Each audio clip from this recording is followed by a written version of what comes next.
Imagine, you're driving down the road covered in dark, home is only a couple miles away. Suddenly, you're struck by the force of 4,000 pounds. You wake up, but you slip back into darkness as quickly as you wake, and the last thing you see is the emergency lights as you fade. Hey guys, welcome back to another video. My name is Generic English Student underscore 13, and I am a first year college student with 20 years of investment in this life. And today, I am arguing the effectiveness of instating a routine driver's test for the elderly.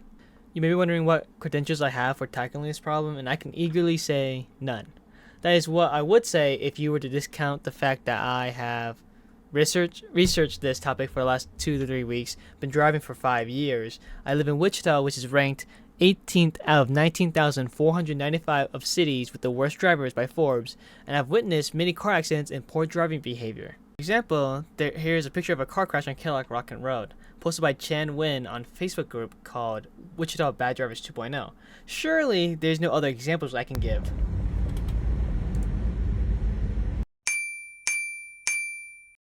You know what? I think I am seeing a pattern with this now. When examining a chart that is talking about the fatality rates of the elderly, those who are like 65 and older, there's a steady incline from 2008 and to 2021. And then in 2020, because of the pandemic, which caused people to stay inside more and stay at home, the amount of deaths is still alarming because it beats every other year before 2016. You also have to take in consideration of how much the elderly drive. They drive so much less compared to other age groups. They drive more during the daytime, and they also drive in areas where there are fewer visual demands. And with all that added up together, they still comprise of 17% of all traffic fatalities. And even though the elderly do not have the highest crash rate in terms of age demographic, they are still prone to being even more car crashes than the majority of other age groups. To a young driver, a minor accident can be harmless, but the same accident can be fatal to a much older driver. It is not only the safety of other drivers that is at risk, but also the safety of the elderly driver that is behind the wheel. When someone is not capable of driving, they should not be behind the wheel of a 2-ton vehicle that can damage much more than just a person. As people get older, their body starts to deteriorate after a certain period. By the time a person becomes 65 or 70, unfortunately for a good chunk of those people, their eyes and reaction speed are not good enough for driving, or they're not safe enough to be on the road. So comparatively, a younger driver tends to drive more aggressively and is much more inexperienced compared to the older counterpart. But a much older driver has their hearing, their vision, their reflexes, their cognitive abilities cause their driving skill to be comparable to a younger driver. This it doesn't really remind me of the story, but it brings into perspective on how these older drivers are like either unaware or they don't care about what's going on around them. So it reminds me of so there's a story that I like to share because it happened recently, like maybe a month or two ago. But I was stuck at a traffic light. It was red, and I'm waiting for it to turn green. And then I hear emergency lights. So I'm like looking around frantically, and I look left.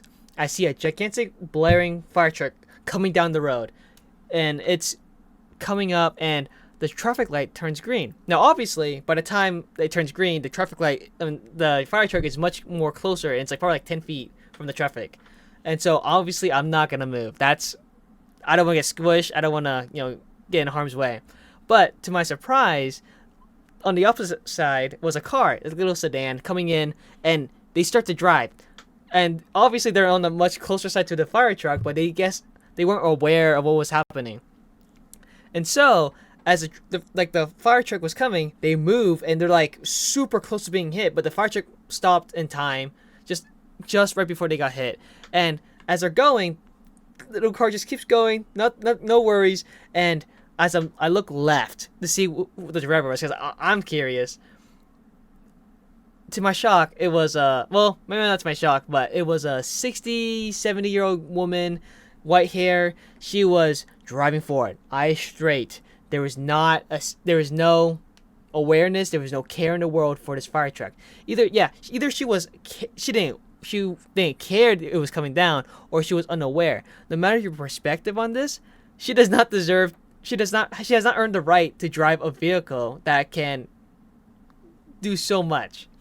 So I want to talk about the weakness of this position, and instead of just explaining it, I was on a podcast with my friends talking about like the whole point of this, and a friend of mine brought up a good point, and I want to show it real quick.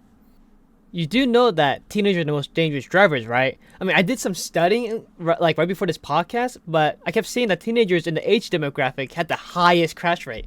I'm looking at it right now, and the older drivers have some of the lowest. Like, how like the margin is so big? How would you make that any sense? How do you explain all of this, like the data on this? I mean, statistically, yes. I mean, of course, would make sense as to why teenagers have the highest crash rate because they're learning, they're new, they're much more inexperienced compared to everyone else in their age demographic. But it's because they are learning that they are getting better. Like, while younger drivers are constantly improving their driving, yeah, but they're gaining more experience, you know? The older drivers their driving gets much worse as they age. Their eyeballs don't work as like they used to be when they were like 20 years old. Okay. But to also talk about statistics you pulled up, people around the age of 50 to 65, sure, they're safe drivers, but we're talking about 65 and up. Those are the elderly. Yeah, that's fair. Okay, yeah, but like driving skills also fall off because they're old. They're getting up there, you know, and they drive so much less than teenagers, you know, like they drive maybe like an hour a day, while a teenager might have to drive 2-3 hours a day. And teenagers have to go to school, they have to go to work, to homes, to friends, houses, and events. They have so much more to do than the elderly does, you know? Like, I mean, I don't know how else I would explain that to you. Yeah, I mean, I understand that the elderly can be a problem when I'm driving, but I see bad drivers no matter the age. They're everywhere on the road. At that point, why not just make it so everyone takes this driving test? So you just weed out all the bad drivers. I mean, it'll make the road much more safer than just getting rid of the elderly people. I mean, yeah, I did this when I was researching this. I found out that I like this position much better because I actually agree with this. Because, yeah, exactly. Yeah, it makes the road safer. The drawbacks are much worse, though. Like, when you look at it, the problem with implementing the elderly change is because it's hard to push already. These people are scared of their rights being taken away. But to make it so everyone would have to take it would be even harder. You know, like people are some people don't like their guns taken away, but driving because of a permit is, you know, Like, it requires everyone to do this test and visit the DMV, and the DMV is known for being slow. A push to make everybody retake this test would require a change in the DMV, and the average person may not even have time to wait in line to retake this test, while the elderly have so much time throughout their day, because they're retired most likely. Most of the time they are retired. Like, the average person has so much to do already. Okay.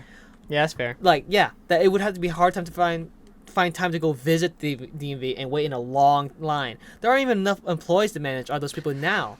And another part of it is to make a big change like this, you need to make a small step. And until the small step is taken, a change like this would cause so many people to be not able to take it. Okay, I mean, yeah, that's fair. Okay, yeah. I mean, I agree with you. I mean, most of the things you said, I agree with. Especially that it's going to take much longer to push for. It's much harder. Yeah, okay, yeah. I mean, I agree with you. It's whatever. Whatever. So, the elderly are people who need to be looked at because they are parallels to babies, essentially. But, like, instead of gaining individualism, they are losing their capabilities of day-to-day activities. Their deterioration of their skillfulness allows them to make more mistakes. And these mistakes can turn into more danger on the road. These small mistakes can cause them to die in a day, no matter what time they are. Like, the perfect driver can do everything right. I can be the perfect driver. I make the right turns, I make the correct calls, but as soon as I get onto the actual road, I can still get into crashes because I'm dependent on the skill of other drivers. As soon as an elderly person creates a situation where there is a crash, most likely there's going to be consequences. Either I die, they die, or someone is heavily injured. And thanks for watching, and I'll see you guys the next time when I talk about why giant trucks should be banned.